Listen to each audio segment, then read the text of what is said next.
Mabuhay Pilipinas! Maligayang pagbabalik dito sa aking channel, pero kung bago ka lang, pasuyo ng like and subscribe. Salamat agad. Ngayong araw ng Huwebes, May 16, 2024, mga kababayan, dalawang weather system pa rin po ang siyang nakakaapekto sa ating bansa. Nariyan pa rin po ang shoreline na nakakaapekto dito sa bahaging extreme northern Luzon, kasama ang Batanes, Cagayan at Apayao. Kaya patuloy pong makakaranas ngayong araw ng maulap na kalangitan na merong kalat-kalat na pag-ulan, kulog at kidlat.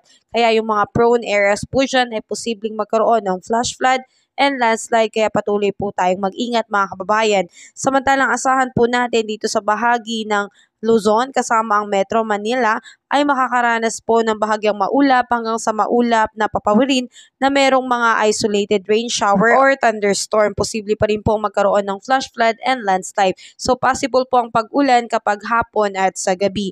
Samantalang asahan po natin mga kababayan na dito po sa Lawag aabot ang temperatura ng pinakamataas na 34 degrees Celsius, Tugigaraw 34 degrees Celsius, Baguio 23 degrees Celsius, Metro Manila 34 degrees Celsius, Tagaytay 32 degrees Celsius at Legazpi po ay 34 degrees Celsius.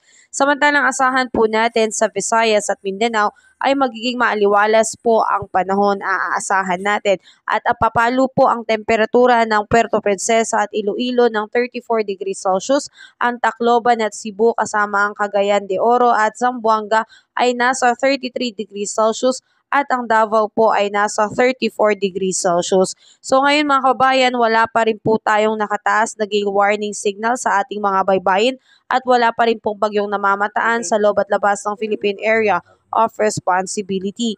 Kaya wala pa po tayong dapat na ipangamba. Samantalang asahan po natin na pagdating sa ating heat index, ang Metro Manila ay inaasahang aabot ng 43 to 45 degrees Celsius.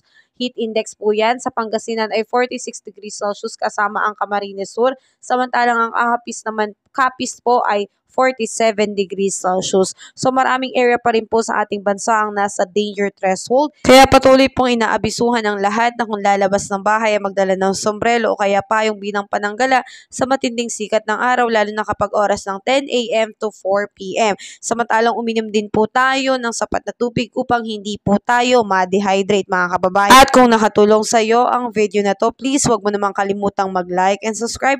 Maraming salamat sa suporta kabayan.